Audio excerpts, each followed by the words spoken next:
Thanks for tuning in to Operation Revenge. Make sure to like the video and subscribe to the channel.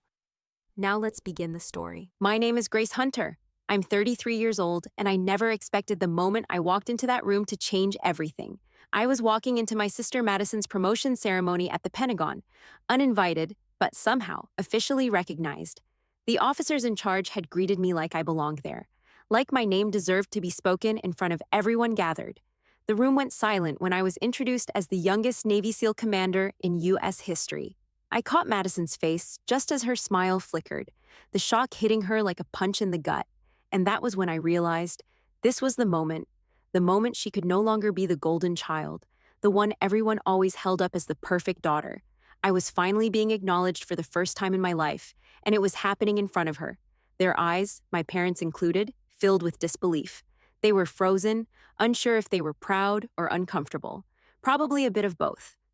I walked confidently to the stage, feeling the eyes of the entire room on me, their expressions a strange mix of admiration and confusion. And then it hit me. I wasn't angry. I wasn't even nervous. I felt free. Free from years of shadowing Madison, free from being the invisible one. As I stood there, receiving my honor without an ounce of emotion, I felt a quiet release, like a weight had been lifted off my chest. Not revenge, just relief. All those years of being overlooked, of being told I wasn't enough by my family, it didn't matter anymore. I wasn't here to get their approval. I wasn't here for their validation. I was here for me. When I was handed the recognition, I gave a short, gracious nod, spoke a few words about the honor, but my mind wasn't really on that. It was on Madison, standing just a few feet away, her face slowly morphing into something I couldn't quite read. Shock, disappointment, maybe even a little jealousy. I stepped off the stage, the applause almost drowned out by the beating of my heart. And for the first time in a long while, I didn't care about what anyone thought of me. Madison hadn't even moved to hug me or congratulate me. Instead, she just stood there, staring at me like she wasn't sure whether to cheer or to leave the room. That was all I needed to see. My sister, the one who had always been in the spotlight, was now just a figure in the background. And I walked away, without a single glance back. Back then, it felt like I was living in someone else's life, just watching it unfold from the sidelines. Madison was always the one, the perfect daughter, the golden child. She didn't need to try, but she always did, effortlessly. From the moment she could walk, she had a way of lighting up the room with her smile, with her confidence, with her ability to always be right. I'm not saying I hated her for it. I don't even think I hated her at all.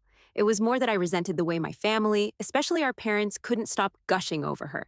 It was as if she was their prize, and I was just there.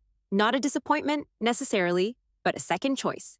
When Madison was in middle school, she won every leadership award. By the time she was in high school, she had been appointed to West Point. Everyone was so proud of her, so in awe of her achievements. And me, I was the quiet one, the one who didn't get noticed unless I did something wrong. The few times I tried to bring home an award or an achievement, it felt like it didn't matter. A good job from Dad, maybe, but nothing compared to the way they talked about Madison. Her name was always in the papers, always in the spotlight, the proud daughter who had everything together. At family dinners, I was the one who sat quietly, picking at my food, trying not to be in the way. Madison was always the one they bragged about. Look at how great she's doing. She's already been accepted to every Ivy League school. Look at her grades. Look at the future she's going to have. I tried, really tried, to be good enough. But it wasn't enough. I wasn't the perfect student. I wasn't the one with the sparkling resume. I was the one who played in the background, who didn't get noticed. It wasn't just about grades. It was everything. Madison's friends always had the latest fashions. Her clothes were always crisp and new, whereas I got my hand-me-downs and never seemed to care much about them. She had all these friends who were always talking about internships and future careers, while I was the one who hung out in the background, not because I didn't care, but because I was so used to being ignored. Every time someone mentioned my name, it was usually in comparison to hers. "Why can't you be more like Madison?" they'd ask. "Why don't you have your life together like she does?" I started to think maybe I just wasn't cut out for all the things they wanted. They couldn't see that I didn't need to be perfect to be valuable, but I never spoke up. I just let the questions hang in the air, never answering them, because I didn't know how. It wasn't about not loving my family. It was about knowing that no matter what I did, I could never compete with her. She was perfect. I wasn't, and I hated it. I hated that feeling of always being compared to someone who seemed to do everything right, while I stumbled in their shadows. It wasn't hatred toward Madison, not really. It was more a quiet resentment of the way they treated us both, her as the flawless star, and me as the one who was always in her wake. But I didn't have the courage to say it out loud, so I just held on to that resentment, like a stone in my chest, wondering when I'd ever get to be seen. When would I get my moment to stand up and show the world who I was? Not as Madison's little sister, but as Grace. Back then, I didn't know how much longer I could keep swallowing that frustration. One night, in the quiet of my room, I made a decision. It was a small, simple one that could change everything. I enlisted in the Navy.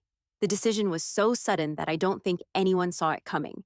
Not my parents, not Madison, and especially not me, but I had to do it. I had to get away from the comparisons, the expectations, the feeling of being invisible. I couldn't be Madison's shadow anymore. I wanted my own life, my own path. I wasn't going to live my whole existence in the background. I didn't tell anyone when I enlisted. Not my parents, not Madison. I just signed the papers and walked away from everything I knew. I kept it to myself, and I had a reason for that. I wasn't sure anyone would understand. I didn't want anyone's opinion or encouragement. I didn't want them telling me I was making a mistake or that I was too weak for it. I just wanted to prove I could do it on my own terms. The training was brutal, more brutal than I ever imagined. The cold mornings, the long nights, the endless drills that pushed me to my absolute limit. I wasn't sure I'd make it through, honestly. My body wasn't used to that kind of punishment. I broke a rib early on. The pain was intense, and every muscle screamed at me to quit. But there was no quitting.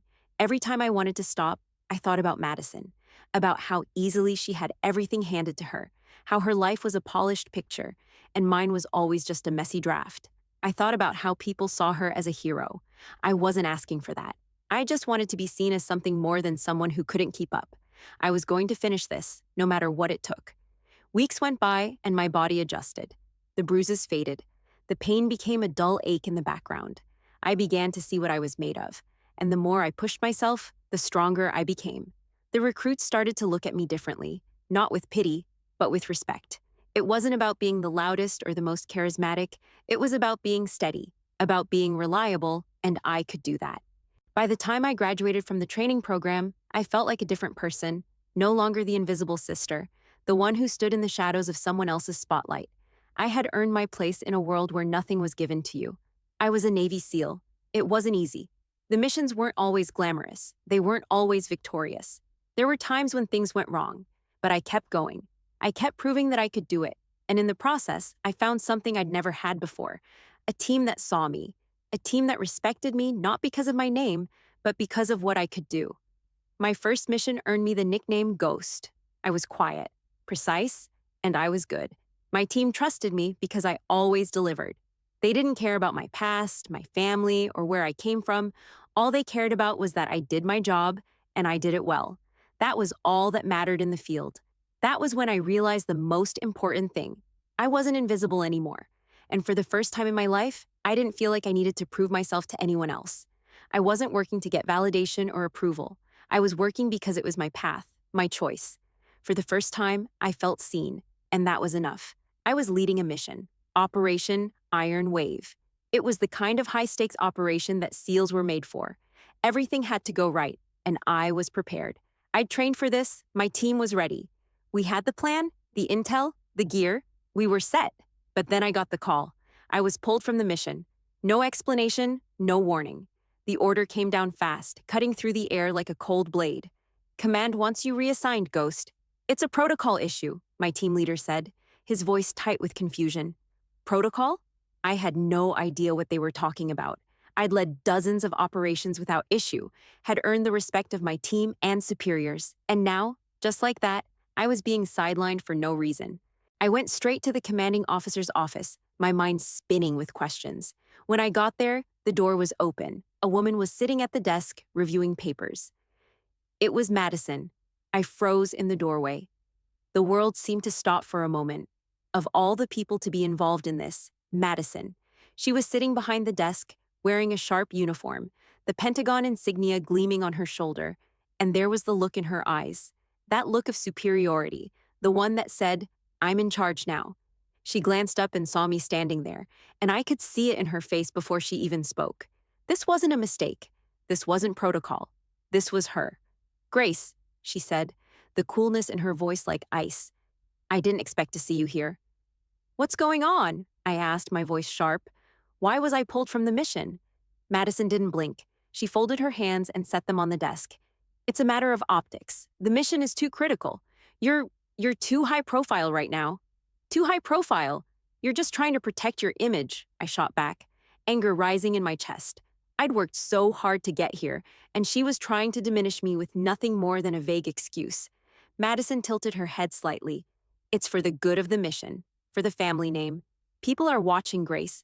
They'll question everything. We can't have any loose ends." Loose ends. The words hung in the air, and I realized then what was happening. Madison wasn't just trying to protect her career. She was using her position to get rid of me. She wanted me out of the way. She knew that if I succeeded, her own carefully curated image would be overshadowed. "You're erasing me," I said, the words barely audible, but the meaning hit me hard. It wasn't about a mission. It wasn't about my competence. This was about her feeling threatened by me. She didn't deny it. Instead, she looked at me with that same cold expression, like she was explaining something simple, something I should have understood long ago. "Grace, I'm just looking out for you," she said, a patronizing edge in her voice. "This is for the best. You'll get reassigned to a training post in San Diego. It's a good place to regroup." Training post? A demotion. She was sending me to a job I didn't want, far from the field, far from what I had earned. It was the perfect way to erase me, to make sure I didn't get the recognition I deserved. I stared at her for a long moment. My anger boiled, but I kept it in check. This wasn't about me proving anything to her anymore. This was about me taking back control, even if she thought she had all the power. "You don't get to decide for me anymore," I said, my voice steady. "This isn't about optics. This is about you trying to keep me in the shadows. You've always done that." Her eyes flickered, but she didn't respond. I walked out of the office without another word. As I left, I knew that what had happened wasn't just a coincidence. This wasn't just a mistake in the system. Madison had used her position to get rid of me, to make sure I wouldn't overshadow her in front of everyone. And I felt the anger bubbling inside me, stronger than ever. This wasn't just a betrayal of me as a soldier. It was a betrayal of everything I had ever done for the family. I wasn't going to let her get away with it. I would find a way to prove my worth, even if it meant doing it without her approval, without her support. I wasn't going to be erased, not this time. I arrived in San Diego, my new assignment, with a sense of numbness I couldn't shake. The mission had been taken away from me, but I wasn't just angry at Madison. I was angry at myself for not seeing it sooner. She had always been the golden child, the one who could do no wrong. But I never imagined she would turn on me, use her power to bury me just when I'd finally stepped out of her shadow. San Diego was quiet. Too quiet, a far cry from the chaos of the front lines. It was supposed to be a training post, but it felt like punishment, like a reminder that I wasn't good enough. My job now wasn't in the field where I thrived, where I was seen. It was behind a desk, helping train the next generation of recruits. At first, I tried to make the best of it. I threw myself into the work, into the recruits who were eager to learn. They were fresh, excited, and I could see myself in them. I spent long hours reviewing their training notes, running drills, teaching them the way I had been taught. It wasn't the same, though. I wasn't in command anymore. I wasn't out there, in the field, making decisions that would save lives. I was stuck. My hands were tied. I couldn't do what I had worked so hard to achieve, and it gnawed at me. The bitterness of being sidelined, the constant reminder that I was no longer in control, wore me down. But as the weeks passed, something started to shift. The recruits began to come to me more often for advice, for guidance. They could tell I knew what I was talking about. I wasn't just teaching them how to follow orders. I was teaching them how to survive, how to think in high-pressure situations, how to be more than just soldiers. They were learning how to be leaders. I knew I wasn't going to be stuck here forever. Even if Madison had tried to erase me from the spotlight, I knew I had the skill, the strength, and the drive to break through. But it wasn't going to be easy. I had to be patient.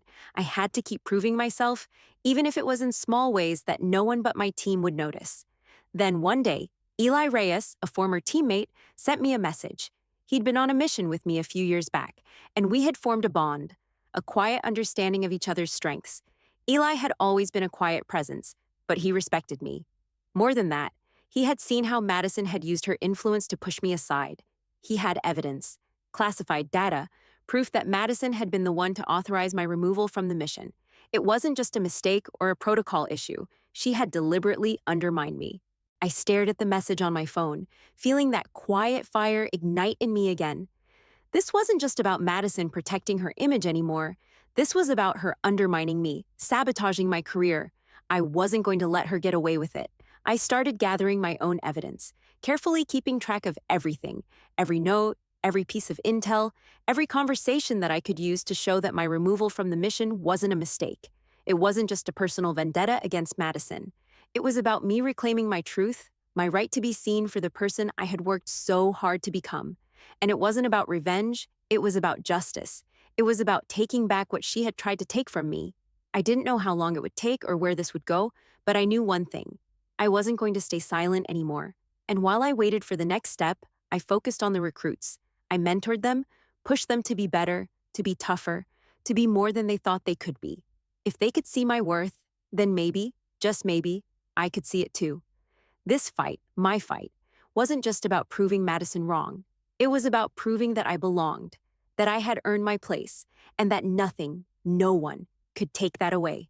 I kept my head down, my resolve steady, and I knew the next time I stepped into the field, it would be on my terms. And when that time came, I would remind everyone what Grace Hunter was capable of. It had been months since my reassignment to San Diego, months of quietly rebuilding my career piece by piece. But in the back of my mind, I knew this wasn't the end. I knew my time would come again, and I was determined to make it count. My resolve was steel now, forged in a crucible of frustration, patience, and quiet rebellion. Then the call came. Grace, your operational clearance is reinstated. We've got a mission for you. Hostage rescue. Gulf of Oman. High risk, the voice on the other end of the phone said. For a second, I didn't respond. I wasn't surprised, but I was surprised. They were giving me another chance to prove I still had it, another chance to show them I wasn't just some sideline soldier waiting to fade into the background. I wasn't going to fade. Who's on the team? I asked, already mentally running through the names, making sure the team I would lead had the experience and capabilities to handle a high-stakes operation like this. It'll be you leading the team. Small unit. You'll have your pick of personnel. We trust you to get it done. I hung up the phone, the weight of the assignment settling in. This was the opportunity I'd been waiting for, the one that would prove to everyone, most importantly to myself, that I was still capable of leading, of executing when it counted. I knew the stakes. Hostage rescues weren't easy. The stakes were higher than ever when dealing with civilian lives, especially in a volatile region like the Gulf. I didn't take a second to waste time feeling angry at Madison or trying to settle scores. I had one goal: to save the hostages and complete the mission. Over the next few days, I picked my team, a small, tight-knit group of highly skilled SEALs who knew the mission, knew the stakes, and knew me. I needed people who could follow orders without hesitation, people who could keep their cool under pressure. I trusted them. The briefing was clear, the details sparse but direct. A ship had been taken hostage by a group of insurgents, holding 6 civilians aboard in a high-stakes standoff. They'd already made their demands, but the longer the standoff lasted, the more lives were at risk. It was up to us to get in, get them out, and neutralize the threat. We had a narrow window for extraction, and the operation had to be executed with surgical precision. One wrong move could tip the scale from success to failure. I couldn't afford failure, not after everything. We deployed at night, the cover of darkness offering us the tactical advantage we needed. As the chopper hovered above the target, the deafening sound of the rotors gave me that familiar surge of adrenaline. My heart raced, but my mind was clear. I trusted my team. They trusted me. We hit the ground hard and fast. Moving silently, we breached the ship, weapons drawn, scanning every corner, every shadow. The insurgents weren't expecting us. The element of surprise was on our side. We moved swiftly, clearing rooms, gathering intel on the hostage takers' positions, and making our way to the hostages. Everything had to be done in silence. We couldn't afford to alert the insurgents. Every step we took brought us closer to the hostages, closer to saving lives. I was the lead, calling the shots as we moved deeper into the ship. My team didn't hesitate. Every command was followed without question, no hesitation.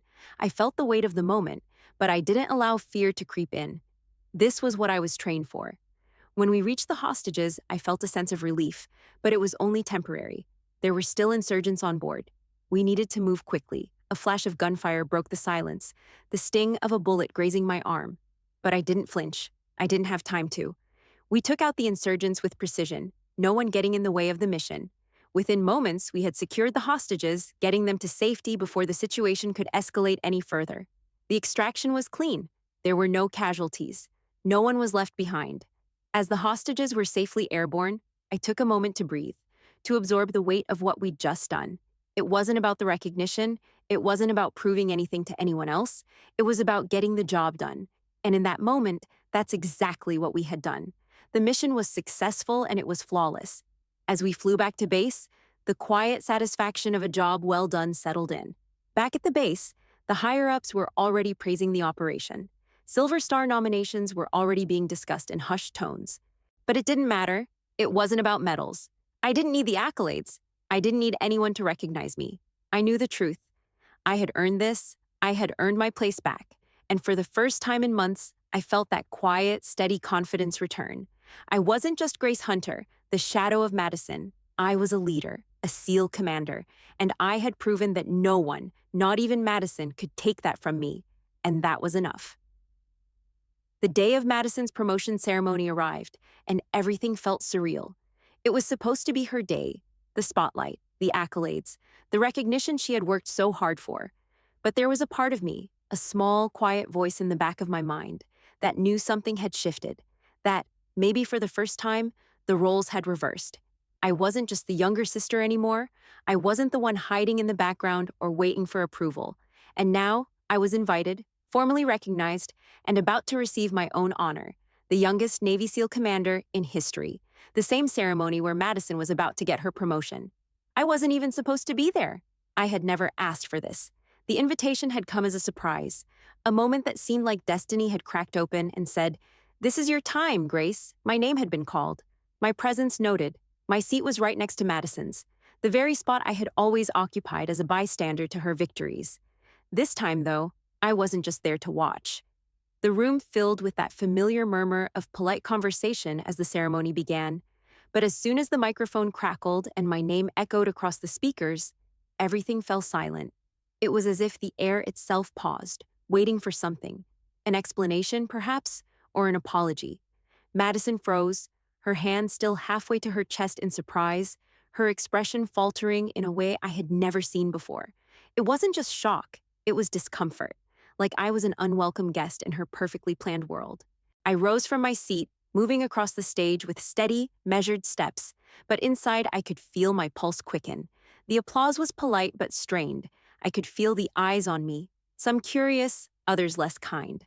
When I reached the podium, I gave my acceptance speech, short, simple, and to the point.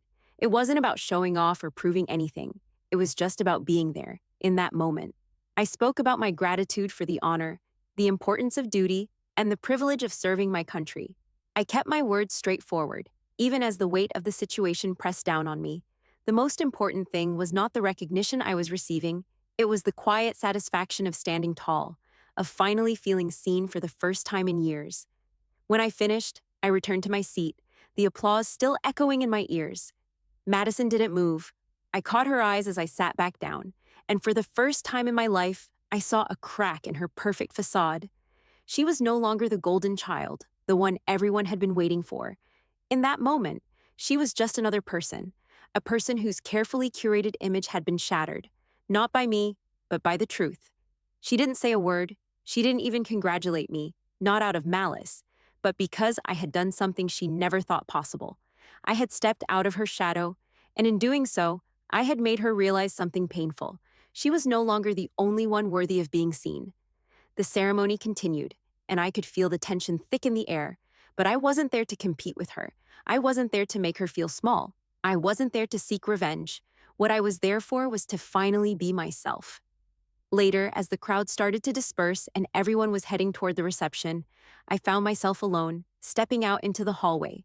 I needed a breath, a moment of calm after the storm. The day had been overwhelming, but it was also freeing. I could feel my body relax in a way I hadn't for years. A few minutes passed before I heard footsteps behind me. It was Madison. "Grace," she said, her voice low, hesitant. I turned to face her, trying not to let the wave of emotion that had built up over the years crash over me. She didn't meet my eyes at first. She was looking down at her shoes, like she was trying to find the right words, the right way to say it. "You know," she began, her voice quieter now, "I never thought you'd be the one to outshine me." She hesitated again, then looked up at me, her expression tight. I didn't I didn't want it to be like this. I wasn't sure what she meant by this, but I knew enough to understand it wasn't about the promotion, about me being recognized. It was about everything else, about all the years she had carried the weight of being the one, and about all the years I had carried the weight of being invisible. "I didn't ask for this, Madison," I said, my voice calm but firm. "I'm not here to outshine you. I'm here because I earned it, just like you earned your promotion." There was a long pause. Madison stood there, her mouth opening and closing like she was searching for the right thing to say, but I could see the truth in her eyes. It wasn't just about the ceremony, it was about everything that had come before, everything she had taken from me without even realizing it. Finally, she spoke, her voice almost a whisper. "I'm sorry, Grace, for everything, for not seeing you, for not being the sister you deserved." The apology wasn't perfect. It wasn't wrapped up in neat little bows, but it was real. And for the first time in years, it felt like I could finally breathe.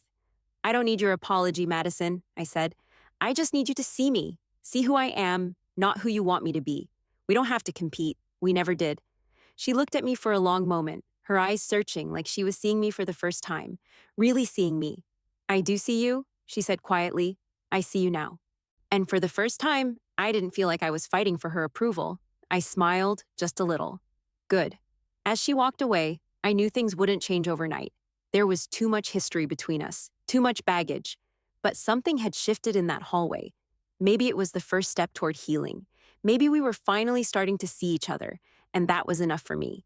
The reception was in full swing, but I couldn't bring myself to go back inside. The chatter, the clinking of glasses, the laughter, it all felt distant, like I was watching a scene through a window. Rather than participating in it, I stepped outside into the cool evening air, away from the noise. It felt good to breathe, to be out of the spotlight for a moment, to just be without having to prove anything. I found myself at an old helipad, the one I had passed by countless times during training. It was quiet here, peaceful even. I leaned against the rusted metal railing, staring out at the horizon. It was strange. I had worked so hard to get here. I had fought for every inch of recognition, every ounce of respect. And now, standing in the stillness of the night, I realized something. I wasn't doing this for anyone else anymore. I had done it for me. It wasn't about Madison or my parents or anyone else. It was about proving to myself that I could do it, that I could be more than the person they expected me to be. A soft voice interrupted my thoughts. "Hey, you okay?" I turned to see a young officer standing a few feet away, her face unsure but kind. She was a new recruit, someone I had trained just a few months back. Her name was Sarah. She had always stood out to me, determined, quick-witted, but quiet like me when I was her age. "I'm good," I replied, offering her a small smile. "Just needed a minute." She stepped closer, hesitating for a second before speaking again. "I saw your speech earlier. You were incredible. I mean, you've done so much. I think all of us look up to you." I shook my head, the smile slipping away. "You're the ones who inspire me, Sarah, not the other way around." She looked at me for a moment, her eyes searching, and then, almost as if something clicked, she spoke again. "I don't know if I could ever be like you, not just with what you've accomplished, but the way you just are. You don't try to fit into anyone else's mold." I let her words hang in the air, the weight of them settling in. I wasn't sure what I had been doing, what had driven me all these years. I wasn't trying to be anyone else, but I had always wanted to belong. It was only now, standing in front of Sarah, that I realized I did belong, not because of anything I had achieved, but because of who I had become. "You don't need to be like anyone else," I said, my voice steady. "You just need to be the best version of yourself, and that's what makes you a leader." She smiled at me, the kind of smile that lit up her whole face. "Thanks, Grace. I think I'm starting to get it." I nodded, feeling a strange sense of pride swell inside me. This was why I kept going. This was what it was all about. Not the medals or the recognition, but the chance to pass on what I had learned, to show others that they too could rise above, no matter their circumstances. Sarah looked at the crowd inside, then back at me. I know it's probably not the right time to ask, but do you think someone like me could ever make it as a SEAL? I mean, you've made it so far? You're, well, you're you. I took a deep breath, reflecting on everything I had gone through to get to this point. You don't have to be anyone else to make it. You just have to be strong enough to stick to your own path, even when it gets hard. Sarah looked at me thoughtfully. I think I get that. I'll keep working. I'll keep fighting. I smiled again, this time more genuinely, a real sense of peace settling over me. Good, and keep pushing forward. You'll be where you want to be. I promise you that. She nodded, a newfound confidence in her eyes, and for the first time in a long while, I felt like I wasn't alone in this. Like I wasn't the only one carrying the weight of expectations, or trying to make a mark in a world that seemed determined to overlook me. We stood there for a moment longer, both of us just watching the horizon, and in that silence, I realized something profound. This was the real victory. Not the recognition, not the accolades. It was the chance to help others find their strength, to remind them that their worth wasn't measured by anyone else's standards. As Sarah left to rejoin the others, I took one last look at the helipad, letting the calm wash over me. I was finally where I needed to be. I didn't need anyone's approval. I didn't need their validation. I was free. And with that, I turned away from the night sky and headed back toward the reception. Not because I was seeking anything, but because I knew that no matter what happened, I was on my own path now, and I was finally walking it, proudly.